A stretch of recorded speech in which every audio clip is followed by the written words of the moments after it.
流芳无超过半世纪的台湾艺术家黄土水作品，嘛是台湾头一件女性老体雕刻创作《甘露水》。今年伫真侪人的走动之下，总算找到收藏家，转交予文化部收藏，按算年底就会当展出。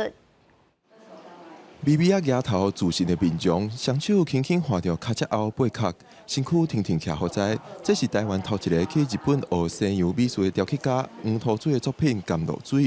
即马当咧修复工课的甘露水，对台湾艺术历史是真重要。但是甘露水其实是放进了半世纪。也在1950年代的时候，其实台湾对自己的台湾文化，甚至台湾美术这件事情，可能也没有一定的理解，官方的立场可能也不会那么的重视。透过这个台中的地方的耆老哈，然后跟张家也联络上，那他们也知道这是一个台湾非常重要的文化资产。甘露水捌伫1921年入选日本帝国美术展览会，搁伫东京和平纪念博览会展出。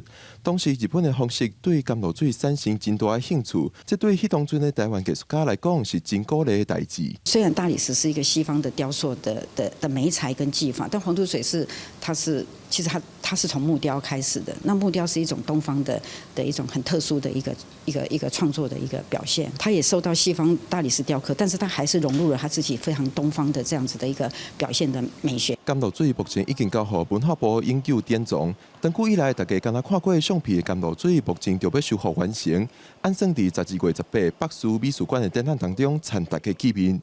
记者郭根流水台北报道。